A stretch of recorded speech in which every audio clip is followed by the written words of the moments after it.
અમદાવાદ રાજ્યનું સૌથી મોટું શહેર, પણ આ શહેર આજે ડૂબી ગયું.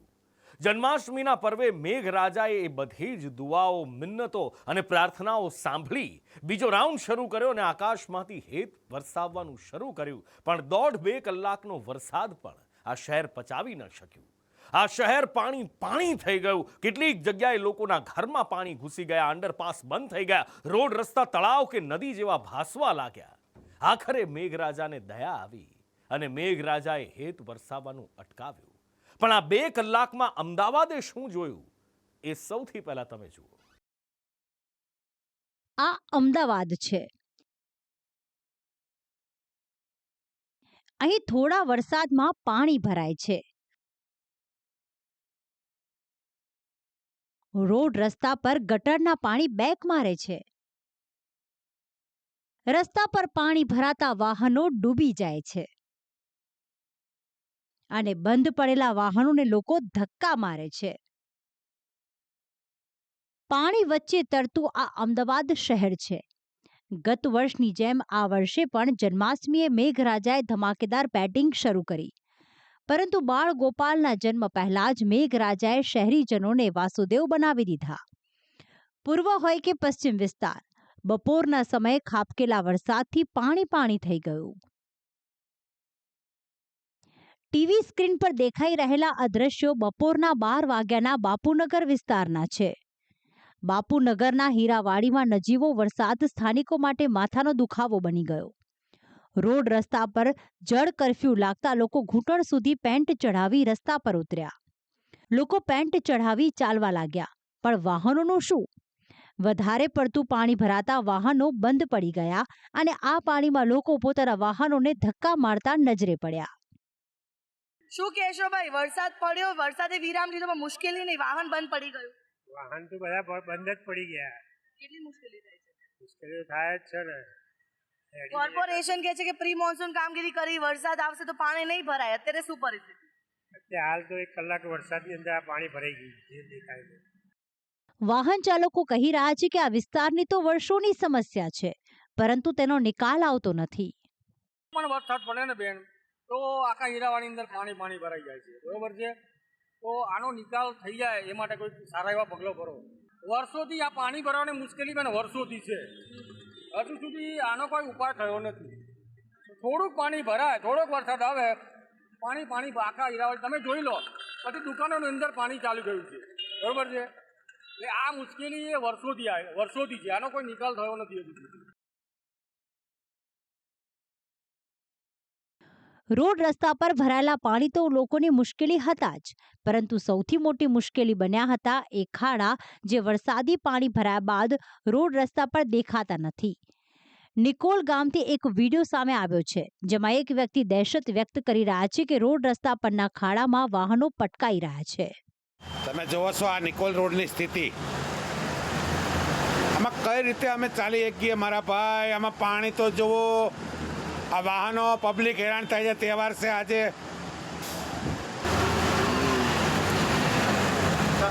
આ ખાડો આ રીતે ખોજો, અત્યારે જેમાં 5 જણા પડ્યા અંદર. જોવા ખાડો, તમારા બોર્ડ કોઈ લેવા આવ્યું નથી, બરાબર? આમાં કાંઈ પણ થાય અધિકારીની જવાબદારી રહેશે. આ ખાડાની અંદર કાંઈ પણ થયું, કોઈ પણને વાગ્યું તો હું કોઈને બક્ષીશ નહીં. આના ઉપર કેસ કરવામાં આવશે, બરાબર?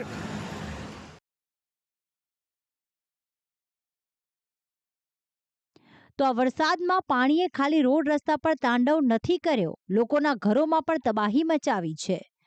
સુભાષ બ્રિજ વિસ્તારમાં આવેલી છગનદાસની ચાલીમાં લોકોના ઘરોમાં પાણી ભરાયા હતા.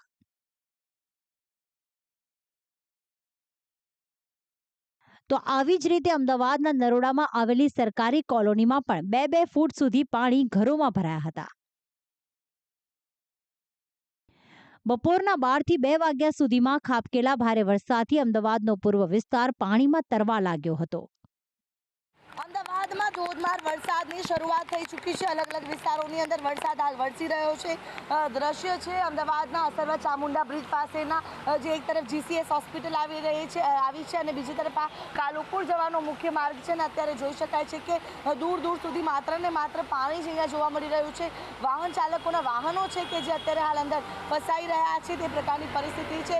અને આ વર્ષોથી પ્રોબ્લેમ છે. આ જગ્યા પર છે ને 1995થી જોઉં છું આ જ પરિસ્થિતિ હોય છે. જન્માષ્ટમીના કારણે શહેરમાં જુદી જુદી જગ્યાએ ધાર્મિક કાર્યક્રમોનું આયોજન કરવામાં આવ્યું હતું.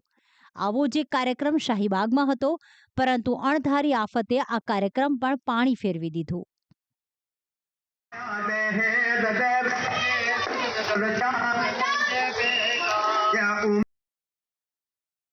મેઘરાજાએ ગમરોળતા શહેરના 2 અંડરપાસ સ્વિમિંગ પુલમાં ફેરવાયા હતા. અકબારનગર અંડરપાસ અને મીઠાખડી અંડરપાસમાં પાણી ભરાતા બંધ કરવો પડ્યો હતો. તો જેવા હાલ અમદાવાદ પૂર્વના હતા, એવા જ હાલ અમદાવાદ પશ્ચિમ વિસ્તારના બન્યા. પશ્ચિમ વિસ્તારમાં આવેલા બોડકદેવ, વસ્ત્રાપુર, થલતેજ વિસ્તાર તળાવ બની ગયા. અમદાવાદ શહેરમાં વરસેલા વરસાદે અમદાવાદીઓની હાલાકી વધારી દીધી છે. અત્યારે જે આપ રસ્તા જોઈ રહ્યા છો, કદાચ તમને એવું લાગતું હશે કે જે ગાડીઓ પસાર થઈ રહી છે તે નદીનું વહેણ અથવા તો કોઈ પાણીનો જળ સ્ત્રોત છે કે જ્યાંથી મોટી માત્રામાં લોકો જીવ જોખમમાં મૂકી અને વાહન ચલાવી રહ્યા છે. પરંતુ હકીકત એવી છે કે આ અમદાવાદના મુખ્ય માર્ગો છે કે જ્યાં સામાન્ય વરસાદમાં જ વરસાદી પાણી ભરાઈ ગયા છે. એટલે કે અમે વાત કરીએ છીએ અમદાવાદના બોડકદેવ, થલતેજ અને તેની આસપાસના પોશ વિસ્તારના, કે જ્યાં સામાન્ય વરસાદના કારણે જ જે રીચાળવાળા વિસ્તાર હતા તથા જે મુખ્ય માર્ગો હતા ત્યાં વરસાદી પાણીનો ભરાવ થયો છે. ઘૂંટણ સુધીના પાણી ભરાતા વાહન બંધ પડી રહ્યા છે. વાહન ચાલકો હેરાન પરેશાન થઈ રહ્યા છે. લોકો સવાલ પૂછી રહ્યા છે કે નજીવા વરસાદમાં કેમ આટલા પાણી ભરાય છે.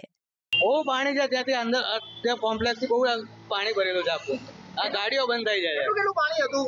આ આખું ભરાઈ ગયું છે અંદર સુધી. જો ઓકે, કેવી સમસ્યા? બહુ સમસ્યા પડે છે. બહુ પાણી જતું જ નહીં અહીંયા.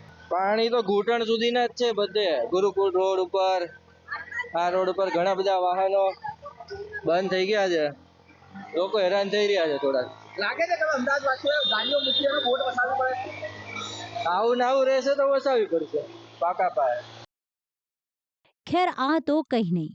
અમદાવાદના કેટલાક વિસ્તાર તો એવા છે કે જ્યાં વરસાદી પાણી નહીં પણ ગટરના પાણી ભરાયા. એક વિસ્તારમાંથી વરસાદી પાણી ગટરમાં જાય તો બીજા વિસ્તારમાંથી ગટરમાંથી પાણી બહાર આવે. જોઈ લો આ દ્રશ્યો. આ છે મકરબા પાસેનો સોનલ સિનેમા રોડ, જ્યાં વરસાદી પાણી ઓછા પણ ગટરના પાણી વધારે ભરાયા. અમદાવાદ શહેરમાં વરસેલા વરસાદે શહેરીજનોની સમસ્યા અને મુશ્કેલી વધારી છે. અમદાવાદ શહેરનો આ સોનલ સિનેમા વિસ્તારનો રોડ છે કે જ્યાં આગળ મુખ્ય રોડ ઉપર પાણી ભરાયા છે અને આ વિસ્તારના પાણી પણ આ વિસ્તારમાં બેક મારી રહ્યા છે, જેના કારણે ચામડીજન્ય રોગચાળો વકરવાની પણ શક્યતા અહીંયા સેવાયેલી છે. જ્યારે પણ શહેરના વરસાદ વરસતો હોય છે ત્યારે અહીંયા આ વિસ્તારમાં આ જ પ્રકારની સમસ્યા થતી હોય છે. આ જ પ્રકારના પાણી ભરાવાની સમસ્યા સર્જાતી હોય છે, જેના કારણે વાહન ચાલકો તેમજ સ્થાનિકોને હેરાન થવાનો વારો આવતો હોય છે. આમ 2 થી 3 ઇંચ વરસાદમાં જ અમદાવાદ શહેર તરવા લાગ્યું હતું. જોકે મેઘરાજાએ વિરામ લેતા અમદાવાદીઓએ રાહતનો શ્વાસ લીધો છે. જુદા જુદા વિસ્તારમાં ભરાયેલા પાણી ધીરે ધીરે ઓસરવા લાગ્યા છે. કોર્પોરેશનના સ્ટેન્ડિંગ કમિટીના ચેરમેન દેવાંગ દાણી કહી રહ્યા છે કે આજે રજાના દિવસોએ પણ કર્મચારીઓને બોલાવી પાણીના નિકાલની કામગીરી કરાવી છે. ધીરે ધીરે બધા વિસ્તારમાંથી પાણી ઓસરી જશે. સ્પોટ થયા હતા. કોર્પોરેશનની તમામ જે ટીમ છે, અધિકારીઓ, એમને તાત્કાલિક ધોરણે એ ઓન ડ્યુટી આવી ગયા અને પરિણામે તહેવારો દરમિયાન જે સ્ટ્રોમ વોટર લાઇન અથવા તો ડ્રેનેજના જે ઢાંકણા બંધ હતા એ તમામ ઓપન કરવામાં આવ્યા.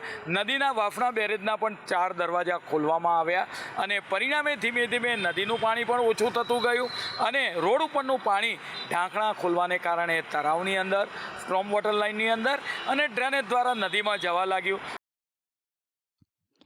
હાલ તો સ્ટેન્ડિંગ ચેરમેન વાહવાહી લૂંટી રહ્યા છે કે અમારા કર્મચારીઓએ ઝડપથી કામગીરી કરીને વરસાદી પાણીનો નિકાલ કર્યો.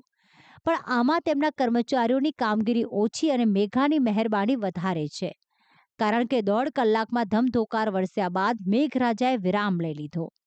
મેઘરાજા પણ જાણતા હતા કે અમદાવાદ મ્યુનિસિપલ કોર્પોરેશન છે, જે ખાલી કાગળ પર કામગીરી કરે છે.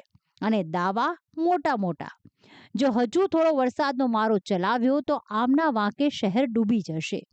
જો કે લોકોએ હજી સાવધાન તો રહેવું જ પડશે, કારણ કે આ તો મેઘરાજાના નવા રાઉન્ડનું ટ્રેલર છે.